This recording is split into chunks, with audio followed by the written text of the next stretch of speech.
Hello all, 20th of August 2017, you're here with Dan in Essex, UK. So late summer now, who knows what the weather is going to do, although it's meant to be warm this coming week, so that's a very good thing. But certain things are starting to look rather tired now. You can see the peach tree here, look.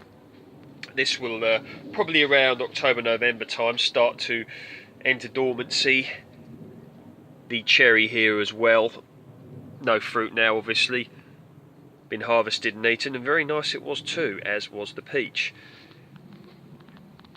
Grapevines are looking very good, and just been doing a little bit of a walk around this evening, having a look, and I'm starting to plan a few bits and bobs what I would like to do. So these will all be gone once the colder weather comes. The frosts will kill these. I spoke about this on previous videos, you know, the old bitter melons and the watermelons, etc.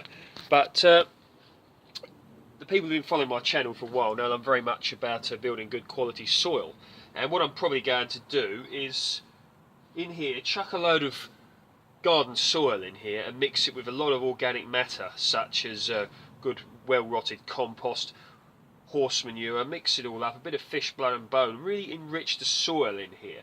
And I'm going to be planning exactly what I'm going to do, although planning sometimes things do change, as most people do know.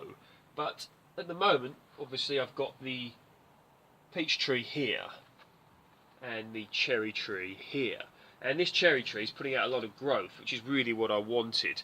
The peach tree not so much growth, but I'm not worried about that because of course they can't go getting massive because they're in a polytunnel, and that already more or less takes up, you know, the whole part of the polytunnel there. It'd be nice if it took out, you know, filled out the corners, but in time that probably will do that.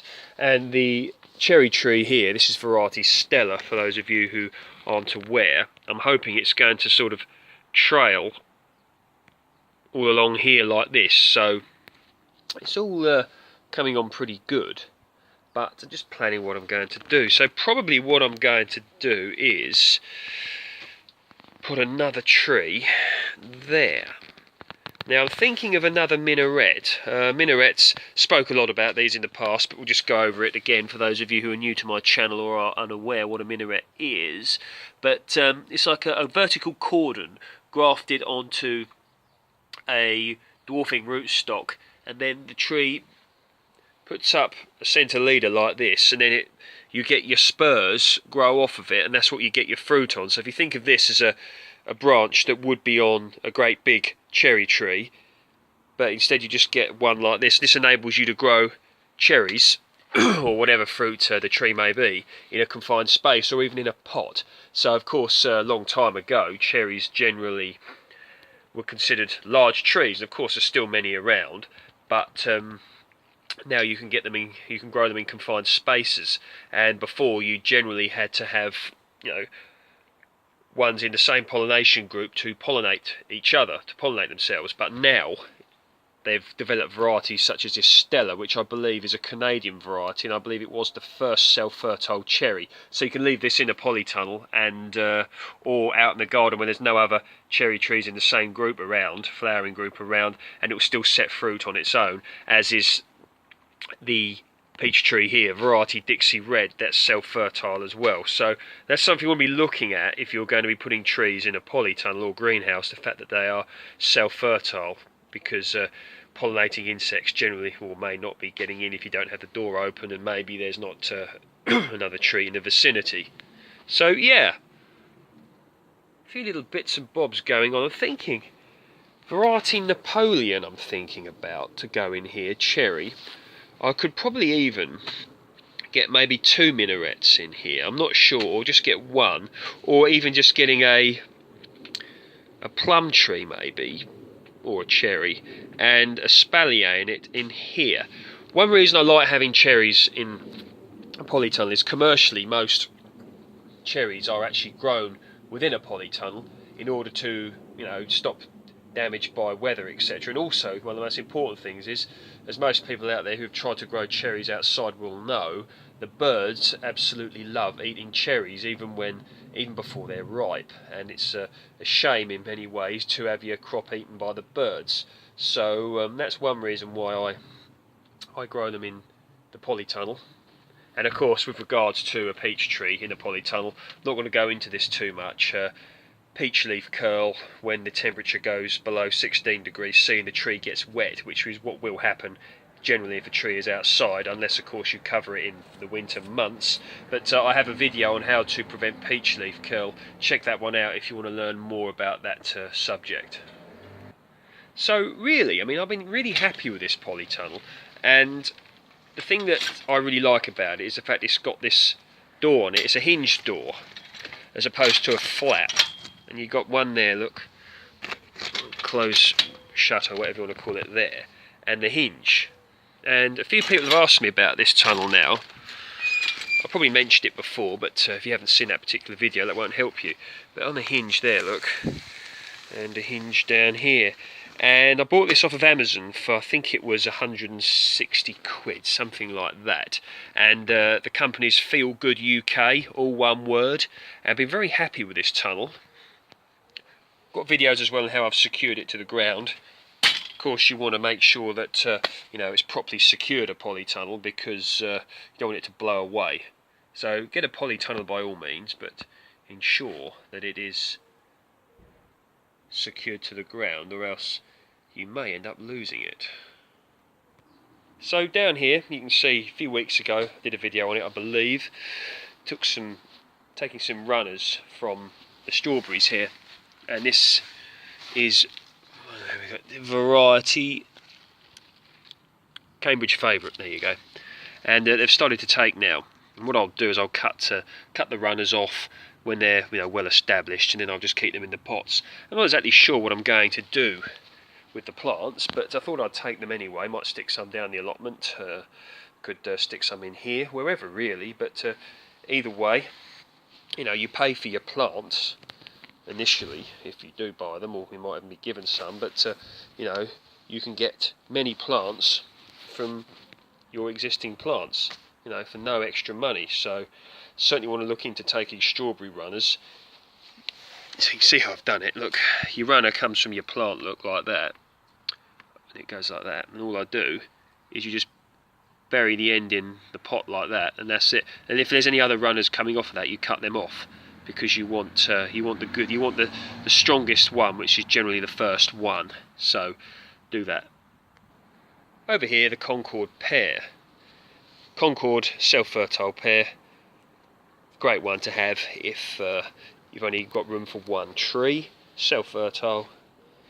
And spoke about this tree before. It's like the tree that never grows.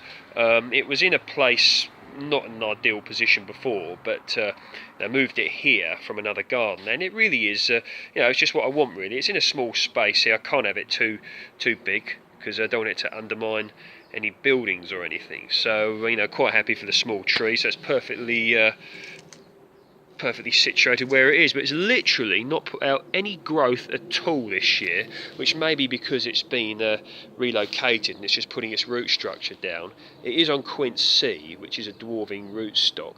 For those of you who are unaware, pear trees are generally grafted onto quince rootstocks. I do have videos on quinces if you're interested. Have a look through the playlist and you'll probably find one. But pears are looking really nice, actually, nice size, and because it didn't set too many fruit, the ones that it has set have made a decent size. So we've got 3 there, 3, 4, 5, 6, 7, 8, 8 pears, and you know, for a small tree, decent sized pears, I'm very happy about that. There was a video I think uploaded it a few years ago when this tree was in its previous position, about organically grown Concord pears, something like that. But you can see how many pears came off of it then, but they weren't of this size. So yeah, looking good indeed. And the grapevine. Now, this is a cutting I took myself a few years ago. It's either Lakemont Seedless or Muscat Blah. I'm not bothered which one it is. Both are first-class varieties for growing in the UK or similar climates. Something tells me it's Muscat Blah, but I'll find out when in a few years. What will probably happen is it's put out some growth this year. I took this cutting a few years ago and it was in a pot, and what I've done is put it in the ground here grapes thrive in poor soil because they have a very deep root structure, so you don't have to worry about mulching the soil or anything like that around them. And what it'll do is put out a bit of growth this year. Next year it'll put out probably some seriously crazy growth, and the year after that might be looking at some fruit. So that's when I will know what variety it is, but either way I'm not bothered. The Tayberry here has put out some good growth, and what these do is they fruit on last year's growth. So there we go, probably have a few Tayberries next year rather. So, spoke about this before. One thing that I really would like to start growing is Persimmon, otherwise known as Sharron fruit. Very nice looking fruit, generally grown in, you know, countries with long warm summers, but you can grow them here, and they're lovely trees. They're deciduous, and the fruit hangs on the tree well into winter. Now I don't actually have room to put one in the ground here, although maybe, you know, I could put a dwarf one here in the Polytunnel, and it probably would do very well here in a Polytunnel because of the extra heat, but still planning on this. But I have got a south-facing wall which gets very warm indeed. I could consider putting one in a pot there, but all bits and bobs flying around at the moment. One thing, it's good to put fruit trees in the winter because you can purchase them bare root, which it makes them easier to establish, and you can generally buy them a bit cheaper than if they're in pots. So you might want to look into bare root fruit trees, but of course you have to wait until they're dormant before you can buy them, because if you start ripping them up with the leaf, you know, when they're not dormant, and you start shaking the mud off the roots, you'll probably kill the tree. Whereas of course a pot grown tree, you can transplant at any time of the year. You just take it out of the pot, put it in the ground. But bare root trees are a good thing to look at, and many places do special offers over the winter months as well, so start looking into that. As my long-term viewers know, I got two trees from, in fact let's go and look at them now. Here you go, this is variety Plum Jubilee. This came from, there you go, you can read that yourself, pause the screen if you're interested. But this came from mail order trees, first class in my opinion, excuse me, mail order trees, and I got them buy one get one free. That one there, and this one here, which is apple variety Worcester Pearman. You can have a look at that if you, but you know, just put out a bit of growth actually. There, look. So I'm expecting you know, it'd take a few years. It did set a bit of fruit, but it dropped off. I'm not worried about that because it's such a small tree. Shouldn't be carrying fruit yet, really. But yeah, it will be okay. I think about 30 quid for these two, and the first class trees. Buy one, get one free. Very good indeed. Hope you guys enjoyed that. Went down the allotment today and harvested some runner beans and some corn on the cob. Great thing. Some tomatoes as well. So very happy about that. Chopped some firewood today. Did the firewood video the other day, and nice bit of beech I chopped up, and some silver birch as well. Silver birch is a softer wood.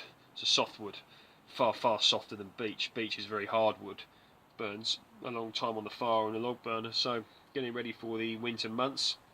Not cold by any means here, but I can feel the nip in the air. Particularly this is about I don't know what it is, 7:30, 8 o'clock at night right now, something like that. But got the wood store full of wood, so ready for winter. Take care, speak soon.